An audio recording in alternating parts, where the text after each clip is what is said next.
Hello everyone, my name is Mr. Allen, and this is our first group meeting for CTE Introduction to Photography A.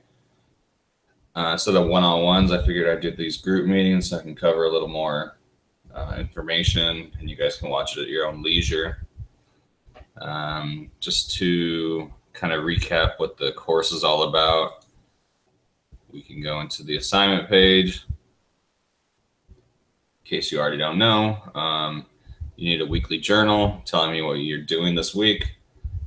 It could be anything you're taking pictures of or what your plan is to do the standards. The ICANNs, basically, those can be put into any standard. So don't focus on those too much.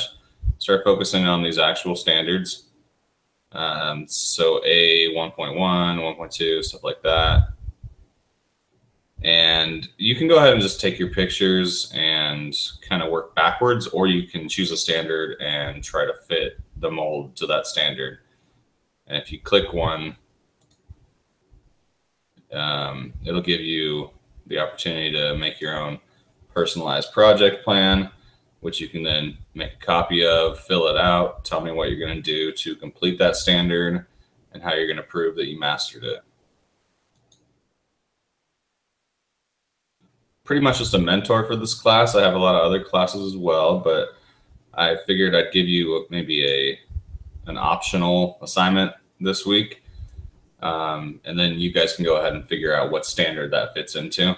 And you can also include it in your journal and tell me about what you learned.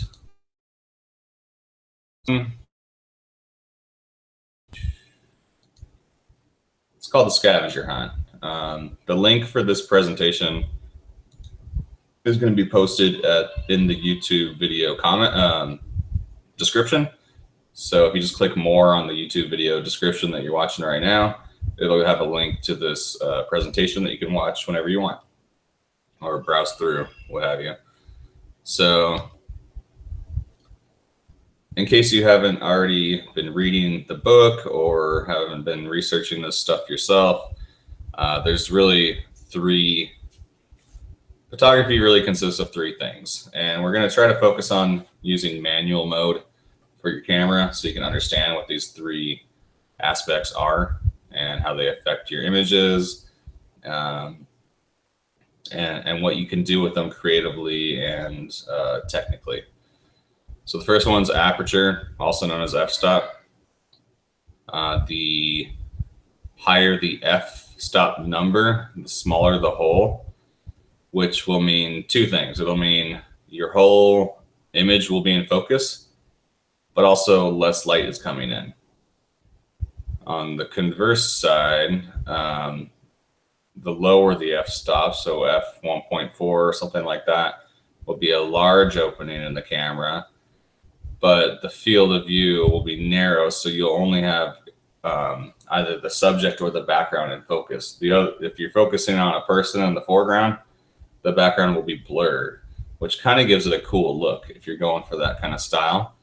And one of the good effects is it also lets in more light. So the more light, the easier it is to manage some of your photos. The second thing is going to be shutter speed, which you can use for action shots or long exposure shots.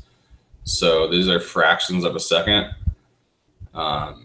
We can go up to a full second. We can go up to 30 seconds. We can go up to 24 hours. You can leave the lens open as long as you want. I've done some 3-hour exposures that are pretty cool where you can see the whole sky blurring and stuff like that.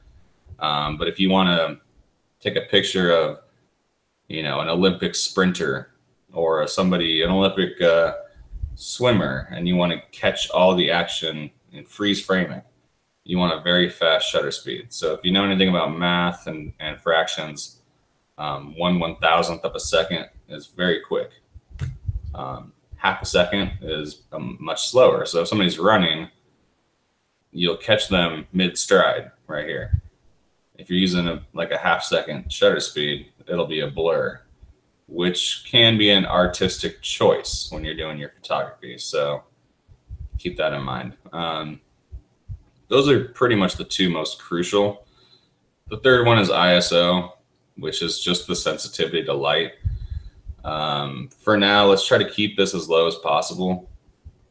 So if you need more light, try to adjust one of these. ISO, it'll just allow more light in and it'll be more sensitive, but it also creates noise. So if you're ever taking a photo at night with your cell phone and it kind of looks like the background's kind of sparkly or kind of hazy, that's because it cranks up the ISO to compensate for the lack of light. So since we're using decent cameras, try to keep it low, like ISO 100. If you messed around with these two settings and you chose what you want to choose, but you still need more light, you can crank it up. But that's the last case scenario. So use it sparingly. At night, you can do 400, 800, 1600, something like that if you need to. If you are trying to catch an action shot at night, something like that, you will need to use ISO. So you should be researching the exposure triangle. Hopefully you already have done some of that research. This slide will explain further. I'm not going to read the whole thing. It kind of just says what I was saying. So a higher f-stop, everything's in focus. Lower f-stop, we have a bit of a blurred background. Fast shutter speed, we catch action. Slow shutter speed, we get a blur, which is, could be stylistic. And then a low ISO will give you a nice clean image. High ISO will give you a grainy, noisy image that we don't like. So if you want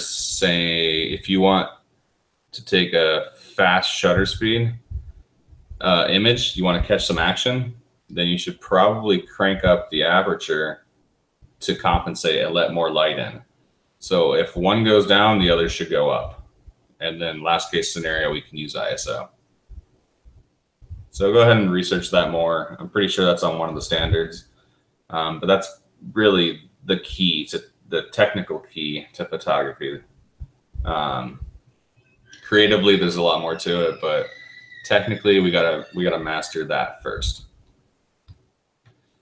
So this is just an optional assignment. You can do it or you can do something else, but I just came up with this, so I had something to talk about in this video.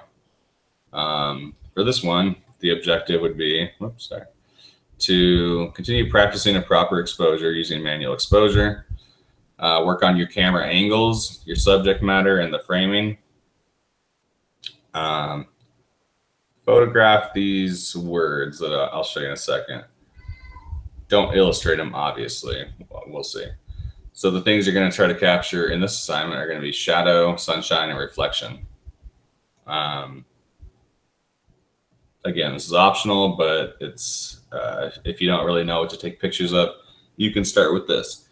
So take some pictures that illustrate cool shadows, cool sunlight, sunshine, and maybe some reflections. So since our cameras are all digital, we don't have to worry about running out of film.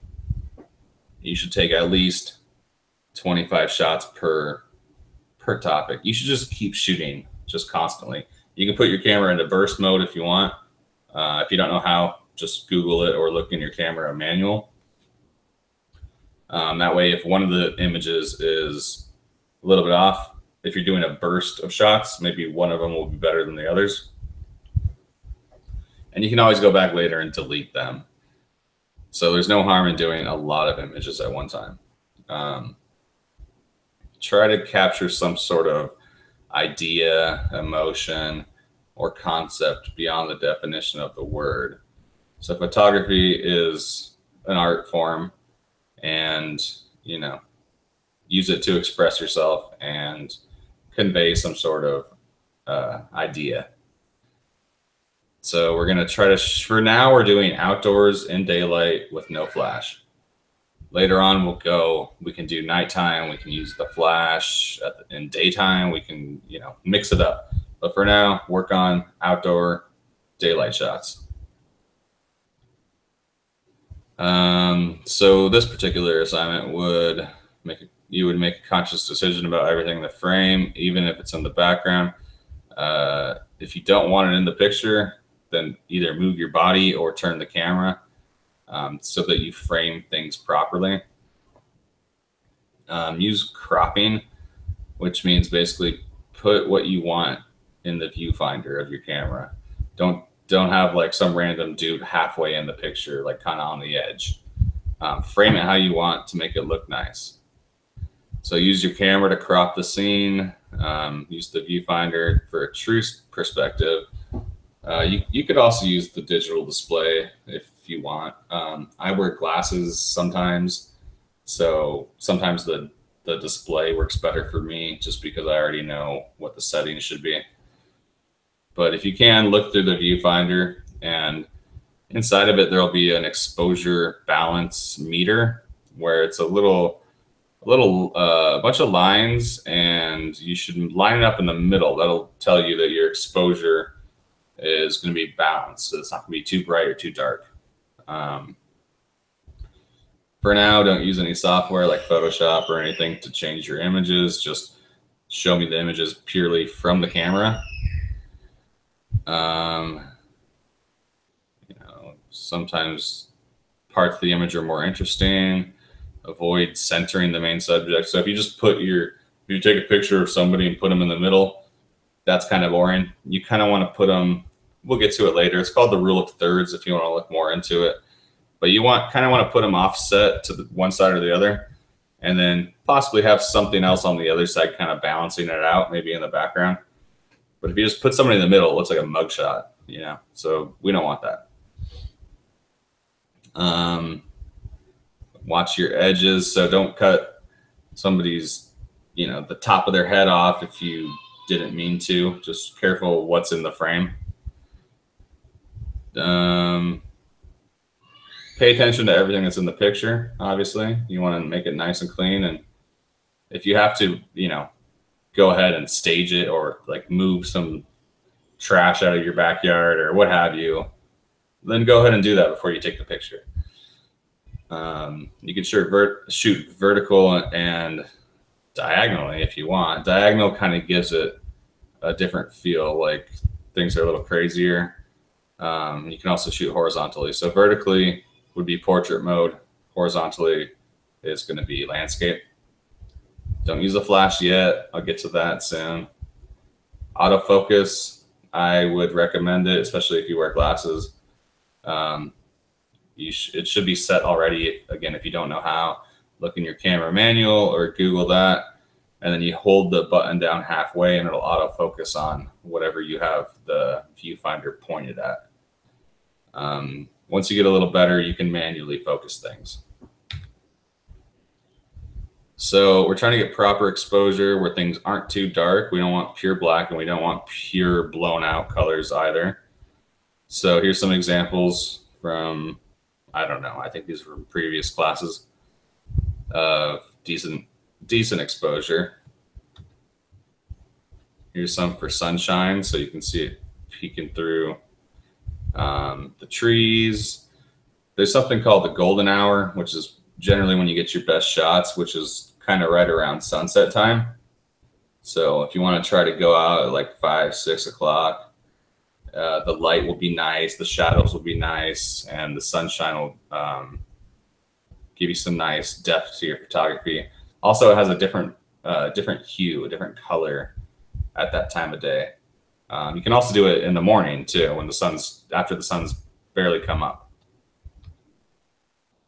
Reflection, you can use this artistically, take a picture of something reflecting itself, maybe try to make it,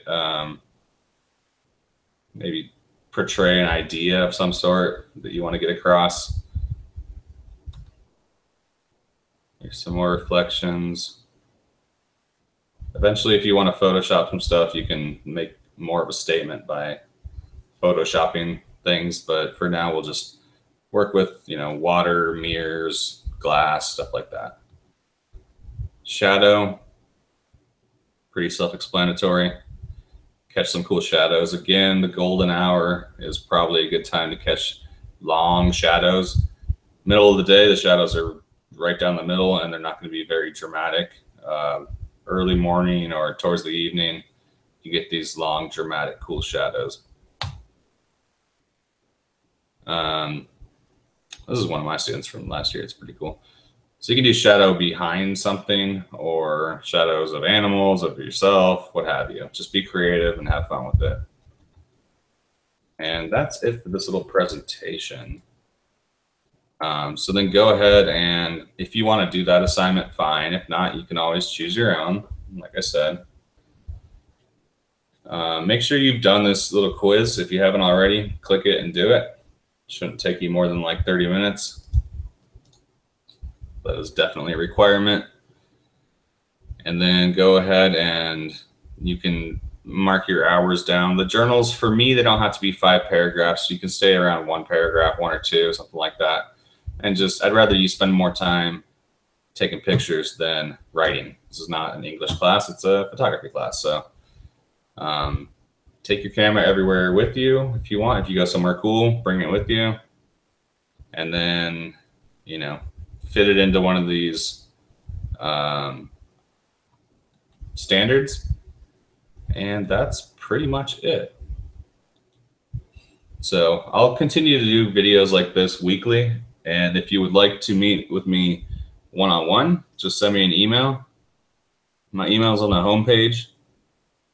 One of our students brought to my attention that it's wrong, so I'll fix that spelling. But it's chris.allen@springscs.org. And then we can schedule a one-on-one if you would like to talk individually, and I can take a look at your work and review everything. Otherwise, we can always do it over email or through Canvas or whatever floats your boat. So thanks for watching, and I will talk to you guys next week. All right.